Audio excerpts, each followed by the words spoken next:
AGT Live 24/7. This is AGT Live 24/7. রেগার কাজ পানীয় জল যোগাযোগ ব্যবস্থা রেগা প্রকল্পের দিন সংখ্যা বৃদ্ধি করতে হবে। সাথে সাথে রাজ্যের শিক্ষা স্বাস্থ্য বিষয়গুলির উন্নতি সহ রেগার কাজে শ্রমিকদের সঠিক সময়ে মজুরি প্রদান করতে হবে। পাশাপাশি সরকারের প্রত্যেকটি দপ্তরে শূন্য পদে পূরণের দাবি নিয়ে সারা রাজ্যের সাথে ধলাই জেলার নানা প্রান্তে আন্দোলনে নেমেছে রাজ্যের প্রধান বিরোধী দল সিপিআইএম।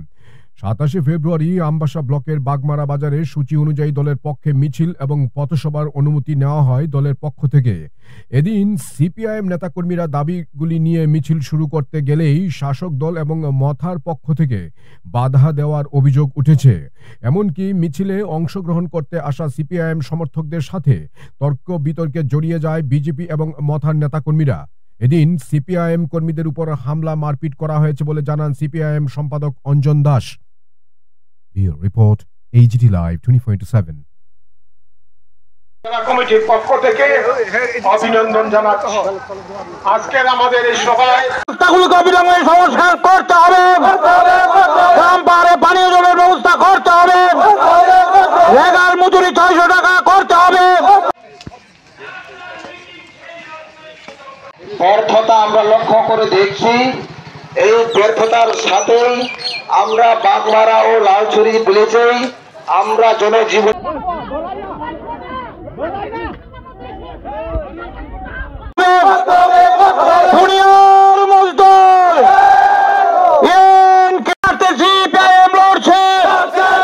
গ্রামীণ রাস্তাগুলোকে অবিলম্বে সংস্কার করতে হবে, গ্রাম পাহাড়ে পানীয় জলের ব্যবস্থা করতে হবে, রেগার মজুরি 600 টাকা করতে হবে, সমস্ত বয়স্ক লোকদের বয়স্ক ভাতা প্রদান করতে হবে। দুনিয়ার মজদুর ইনকিলাব।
তেমনি ভাবে লালছড়ি পঞ্চায়েতের সমস্যা এগুলি চিহ্নিত করেছে সিপিআইএম।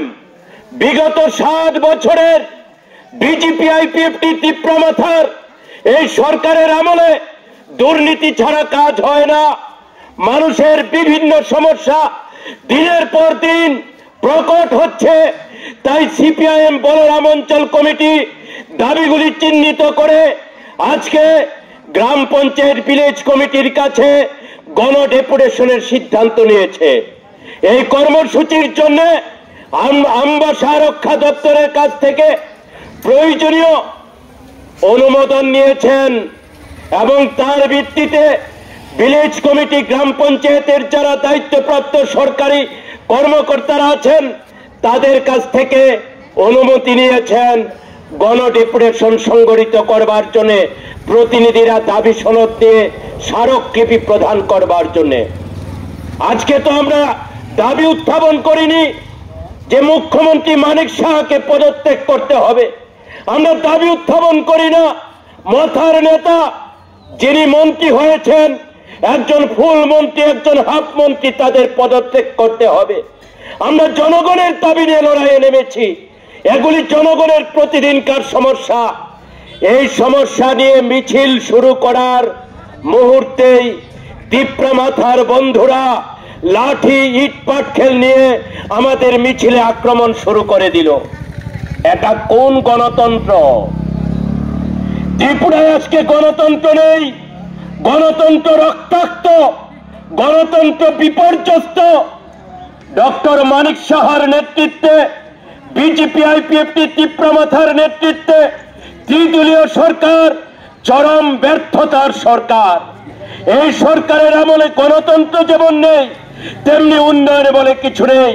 উন্নয়নের টাকা দু হাত পরে লুটপাট করছেন মন্ত্রিসভার সদস্য, রাজ্যের নেতারা, জেলার নেতারা, মন্ডলের নেতারা, বুথের নেতারা আঙ্গুল ফুলে কলা গাছ হয়ে যাচ্ছেন। নেশার সাগরে গোটা ত্রিপুরাকে ডুবিয়ে দিয়েছেন। যে বাড়ির ছেলেটা নেশায় আসক্ত, গোটা বাড়িটা বিপর্যস্ত হয়ে পড়ছে। আর নেশার কারবারে যারা জড়িত, মন্ত্রিসভার লোক, মন্ডলের নেতা, জেলার নেতা, রাজ্যের নেতারা, ওরা সম্পদের পাহাড় তৈরি করছেন। হঠাৎ করে আঙ্গুল ফুলে কলা গাছ হয়ে যাচ্ছেন। একদিকে দুর্নীতি, আরেকদিকে সন্ত্রাস, অন্যদিকে নেশার সাম্রাজ্যে গোটা ত্রিপুরাকে ধ্বংসের দিকে নিয়ে যাচ্ছে। এই রকম একটা অবস্থায় কাঁচা রাস্তা পাকা হচ্ছে না, ইটসোলিং এর দাবি করা হচ্ছে। এই রকম একটা অবস্থায় ভাঙ্গা ইটসোলিং রাস্তা মেরামত হচ্ছে না। বামফ্রন্ট সরকারের সময়ে ডিপিআর হয়েছিল, এটাকে পিচ রাস্তায় উন্নীত করা হবে। কোথায় গেল সেই ডিপিআর? আজকে টাকা আত্মসাৎ করে নিচ্ছে ওরা, কাজ হচ্ছে না। তেমনি বামফ্রন্ট সরকার বহুমুখী কাজ, সেই কাজে কাঁচা রাস্তা পাকা হয়েছে। গত 7 বছরে এই রাস্তার মেরামত হয়নি।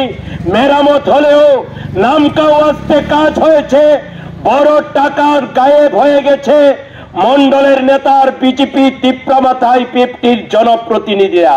তাই কাজের কাজ কিছু হয়নি, লক্ষ লক্ষ টাকা বোয়াবিল হয়ে যাচ্ছে। তাই আমরা দাবি তুলেছি পিচ রাস্তাও মেরামত করতে হবে। এই যে বাগমারা বাজার থেকে কুলাই যাবার রাস্তা, বাগমারা ভিলেজের যে কোনো রোগী কুলাই জেলা হাসপাতালে রওনা দেওয়ার সময় গাড়ির জার্নিতেই হয়তো মৃত্যুকুলে ঢলে পড়বে। সেই রোগী বিজেপি না আইপিএফটি না তিপ্রা মাথা, এ বুঝবার দরকার নেই। রোগী তো রোগী, সে সুস্থ হবে, চিকিৎসায় রোগ নিরাময় হবে, সুস্থ হবে। এই রোগী বিজেপির হতে পারে, আইপিএফটির হতে পারে, তিপ্রা মাথার হতে পারে। রাস্তাটা ভালো হলে শুধু সিপিআইএম এর লোকজন হাঁটবে না। পানীয় জলের উৎসটা তৈরি হলে শুধু পানীয় জল সিপিআইএম এর লোকরা খাবে না। ওই স্কুলে শিক্ষক নিয়োগ হলে শুধু সিপিআইএম এর ঘরের ছেলেমেয়েরা ভালো শিক্ষা গ্রহণ করবে তা নয়। ওই স্কুলে আইপিএফটি তিপ্রা মাথা বিজেপির ছেলেমেয়েরাও পড়াশোনা করে, ভালো শিক্ষা গ্রহণ করবে। কুমার অন্তর্ভুক্ত বলরাম সিপিআইএম লোকাল কমিটির উদ্যোগে এলাকার স্থানীয় ইস্যুতে, অর্থাৎ বলরাম অঞ্চলের Balaram village committee, village council, Bagmara village council, Balaram village council আর লালছড়ি ভিলেজ কাউন্সিল, এই 3টা ভিসিতে এলাকার স্থানীয় ইস্যুতে কতগুলি দাবি চিহ্নিত করা হয়। দাবিগুলির মধ্যে উল্লেখযোগ্য ছিল রাস্তা সংস্কার, নতুন রাস্তা তৈরি করা, কালভার্ট নির্মাণ করা, পানীয় জলের উৎস ঠিক করা। পানীয় জলের সংকট চলছে, বিশুদ্ধ পানীয় জল যেন এলাকার জনগণ পেতে পারে। বিদ্যুৎ লাইন কোথাও কোথাও এখনও সম্প্রসারিত হয়নি, কিছু পরিবার বিদ্যুৎ থেকে বিচ্ছিন্ন হয়ে আছে, তাদের পরিবারে বিদ্যুৎ পৌঁছে দেওয়া। রেগার কাজ হচ্ছে না, রেগার বকেয়া মজুরি পড়ে আছে, এটা অবিলম্বে মিটিয়ে দেওয়া। এই সমস্ত গুরুত্বপূর্ণ স্থানীয় দাবির ভিত্তিতে আমবসা আরক্ষা প্রশাসনের অনুমতি নিয়ে বাগমারা বাজারে মিছিল করে গণডেপুটেশন দেওয়ার সিদ্ধান্ত নেওয়া হয়। সেই সিদ্ধান্তের ভিত্তিতে অনুমতি সাপেক্ষে বাগমারা বাজারে আজকে প্রথমে সিপিআইএম বলরাম অঞ্চল কমিটির উদ্যোগে একটা ভালো মিছিল সংগঠিত হয়। মিছিলটা বাগমারা পার্টি অফিসের সম্মুখ থেকে শুরু হয়ে বাজারে যাওয়ার সঙ্গে সঙ্গেই টিপরা মাথার সন্ত্রাসীরা ইট পাটকেল লাঠি নিয়ে আক্রমণ করে। তাতে সিপিআইএমের যারা অত্যন্ত ধৈর্য সহকারে প্রতিরোধ গড়ে তোলে। সিপিআইএমেরও কিছু কম বয়সী যুবক এটা মেনে নিতে পারছিল না।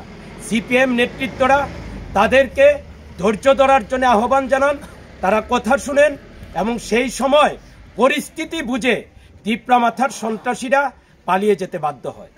তারপর আমাদের পূর্ব নির্ধারিত যে কর্মসূচি, মিছিল শেষ করে বাগমারা বাজারে বাজার সভা অনুষ্ঠিত হয় এবং বাগমারা বাজারে বাজার সভা শেষ করে 3টা ভিলেজ কাউন্সিল বাগমারা, লালছড়ি এবং বলরাম তাতে প্রতিনিধিমূলক ডেপুটেশন সংগঠিত হয়।